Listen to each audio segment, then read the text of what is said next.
Berjumpa kembali Bapak Ibu dan saudara-saudara. Pernahkah kita berpikir apakah Yesus itu pernah tertawa, senang, gembira? Kita mau belajar bagaimana sebetulnya siapa Tuhan kita Yesus, karena hal ini memang cukup menarik ya.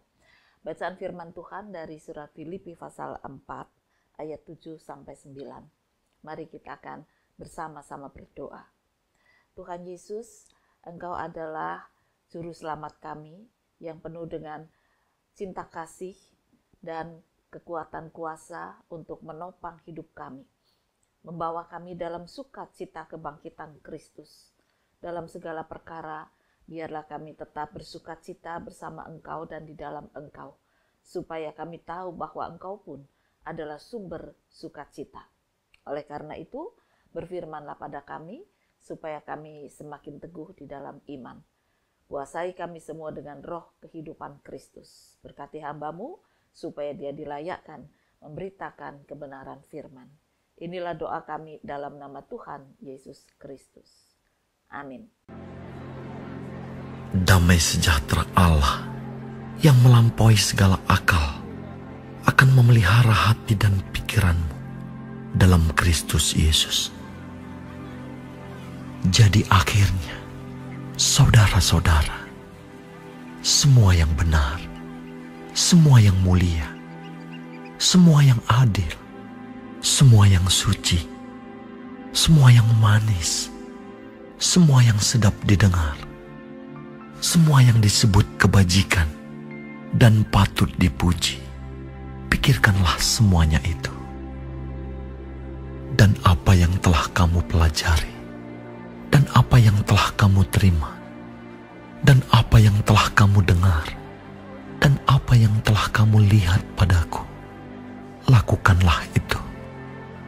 Maka Allah sumber damai sejahtera akan menyertai kamu.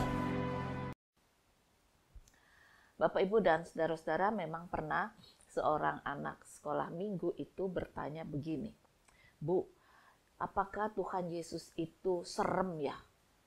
Saya kaget. Maksudnya gimana?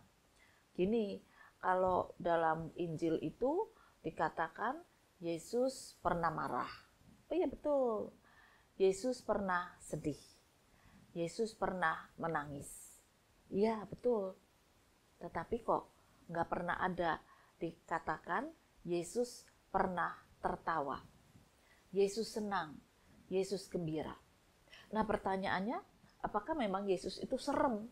Ya, orang yang tidak pernah tertawa, selalu pasang wajah angker, selalu pasang wajah yang tampangnya mengerikan, lalu menjadikan orang-orang takut.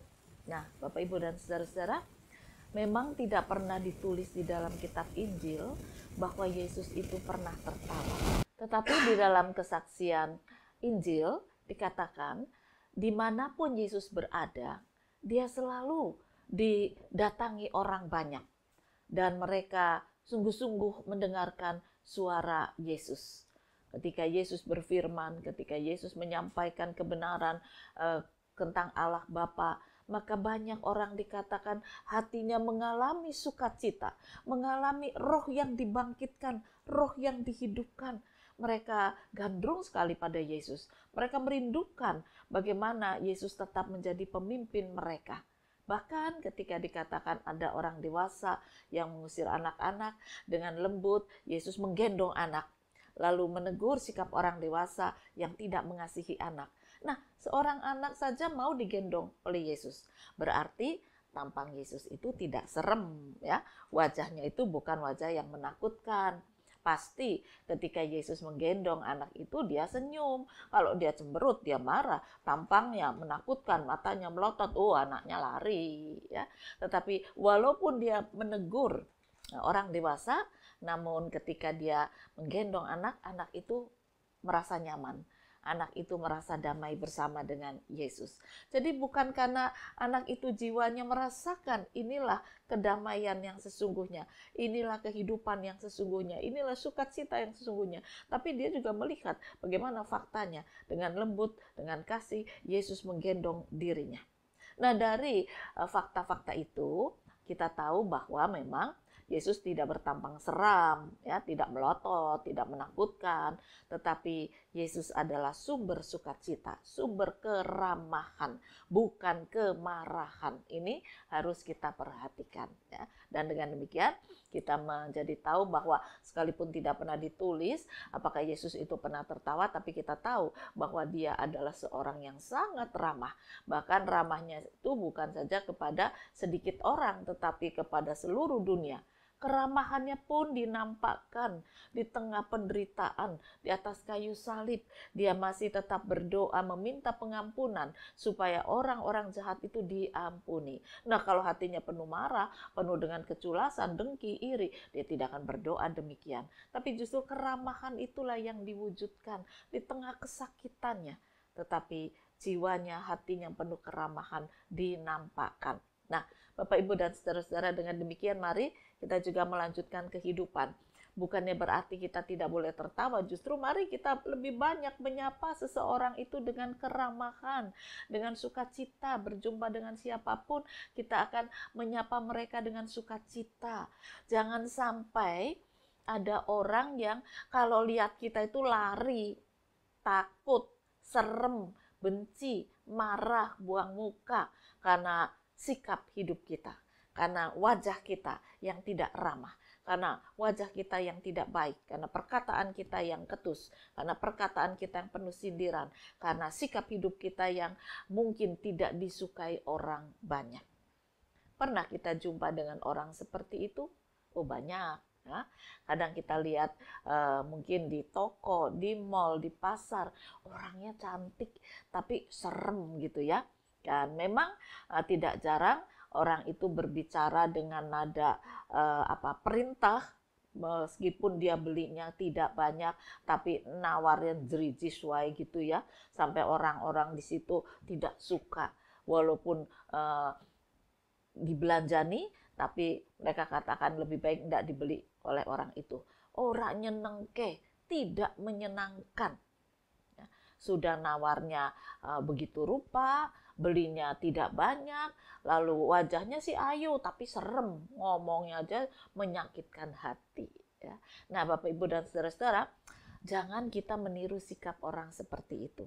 Lalu bagaimana kita harus seperti Yesus yang ramah, yang penuh dengan sukacita, menampilkan dirinya adalah sumber keramahan dari surga, sumber keselamatan, sumber sukacita, sumber damai sejahtera.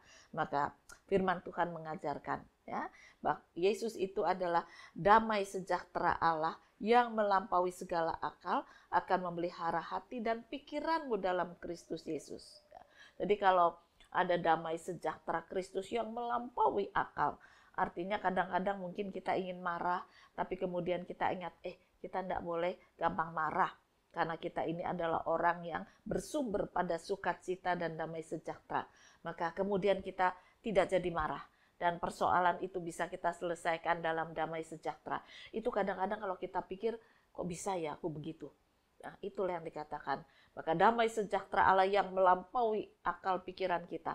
Kita nggak bisa berpikir saat itu. Bagaimana kuasa Tuhan itu artinya bisa berkuasa atas diri kita, mengubahkan kemarahan menjadi keramahan. Nah, itu yang harus terus-menerus kita minta. Apabila kita mempunyai kuasa di dalam damai sejahtera Allah.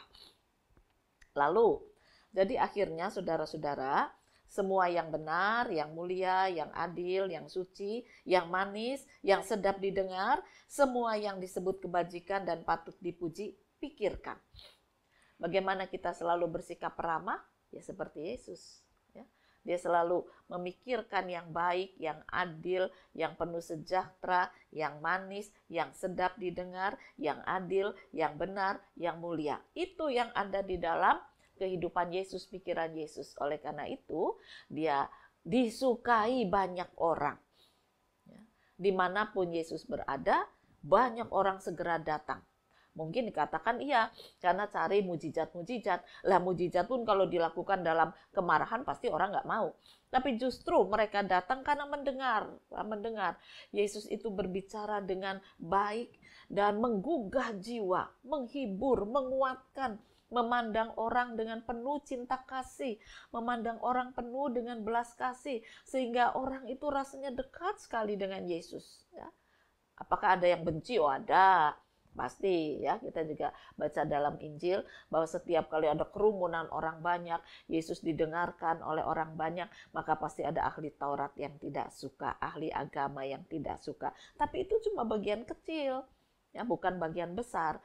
Dan itu menunjukkan bahwa orang-orang inilah yang pemarah, orang-orang inilah yang dengki, orang-orang inilah yang tidak adil, karena mereka yang sedang diberi keadilan oleh Yesus, mereka bersuka cita.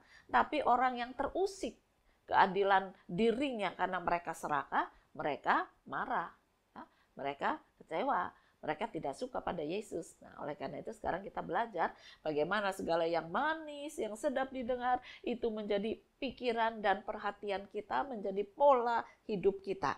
Nah, dengan demikian, apa yang telah kita pelajari, yang telah kita terima, apa yang telah kita dengar, apa yang telah kita lihat melalui Rasul Paulus, lakukan itu. Maka Allah, sumber damai sejahtera, akan beserta dengan kita. Jadi kekuatan kita untuk bisa ramah itu bukan karena diri kita, bukan karena sifat watak kita semata-mata, tetapi karena ada kuasa keramahan Yesus, kuasa kebangkitan Yesus yang penuh sukacita, kuasa damai sorgawi yang bersama dengan kita, membuat segala sesuatu yang kita lihat, yang kita dengar, yang mau kita katakan, yang mau kita kerjakan, itu berada di dalam kuasa Kristus. Ya. Dan apa yang tidak mampu kita pikirkan akan dibukakan oleh Allah kita di dalam Yesus, sehingga kita itu dimampukan selalu hadir seperti Yesus. Bukan berarti kalau kita hadir lalu banyak orang berkerumun, bukan. Tetapi juga tidak berarti kalau kita hadir lalu orang lari semua dari diri kita, bukan itu. Dimanapun kita berada, kalau kita menyatakan kuasa Yesus itu ada, kuasa keramahan, kuasa cinta kasih, kuasa kepedulian, kuasa damai sejahtera, orang akan suka mendengar kita bicara, walaupun satu demi satu, ya teman-teman kita, nah mereka senang. Mana sih kamu nggak muncul-muncul kangen loh aku sama kamu? Pernahkah kita dikangeni seperti itu? Dan itu menunjukkan bahwa kita itu punya kuasa yang ramah di dalam diri kita. Oleh karena itu mari kita mulai dari keluarga. Bagaimana suami istri bertegur sapa dengan keramahan, bukan dengan kemarahan, kekecewaan. Ya, keluarga akan menjadi tidak damai kalau ada yang dipenuhi dengan amarah. Bangun tidur udah cemberut, bangun tidur sudah tuding-tuding, bangun tidur sudah bersuara keras yang tidak ramah, wah tidak menyenangkan. Tetapi ketika bangun tidur wajahnya penuh sukacita karena kita sudah berjumpa dengan sumber sukacita Yesus di dalam doa pagi, lalu kita menyapa keluarga kita juga dengan keramahan, dengan sukacita. Kemarin mungkin bisa bertengkar, tetapi ya sudah selesai. Hari ini kita mulai dengan sukacita baru, dengan pengampunan, dengan kasih, dengan keramahan baru. Nah, kemudian kita akan menyapa seluruh keluarga kita dengan baik. Mereka juga bersuka cita. Ih, mama udah senyum lagi, ih papa udah gembira lagi. Ya. Dan itu membuat anak-anak juga bersuka cita. Jadi bangunlah keluarga itu dengan apa yang manis, yang benar, yang baik, yang sedap didengar, yang sedap dilakukan, yang dinikmati dengan penuh cinta kasih oleh seluruh anggota keluarga. Lalu sikap itu jangan berhenti cuma di keluarga. Sepanjang hari, dimanapun kita berada, dengan siapapun kita berjumpa, kita akan menyatakan bahwa saya sudah mendapatkan sumber sukacita, yaitu dari Yesus. Oleh karena itu sumber ini akan aku jalankan kepada di dalam setiap kehidupan yang aku terima hari ini, dan kepada setiap orang yang aku jumpai, keramahan Kristus akan aku bagikan. Dengan begitu kita tahu, apakah Yesus pernah tertawa? Pasti. Wujudnya adalah saudara yang penuh sukacita menjalani kehidupan. Walaupun beban berat, kita akan tetap mencari kekuatan dalam Yesus. Yesus juga punya beban, tapi dia selalu ramah. Ikutilah jejaknya. Apa yang baik, itu yang harus kita ikuti dan kita tiru. Damai sejahtera Allah yang melampaui segala akal akan beserta dengan saudara dan saya. Tuhan memberkati firman-Nya. Amin. Mari kembali kita akan berdoa. Sekalipun kami akan berjumpa dengan persoalan, tetapi Engkau lebih besar dari segala persoalan kami. Oleh karena itu jangan biarkan kami menghadapinya dengan ketakutan, kemarahan, kengerian, melainkan ubahkan jiwa kami dan nampakkan di dalam wajah sikap hidup kami keramahan Kristus, sukacita Kristus, damai sejahtera Kristus, kemanisan Kristus yang akan kami terima dan kami bagikan kepada setiap orang. Dengan demikian mereka tahu bahwa kami hidup dengan sumber kehidupan kami, Yesus Kristus. Inilah doa kami yang kami naikkan dalam nama Yesus, Sang Pemelihara hidup kami, penuh sukacita, sumber kebahagiaan kami. Amin.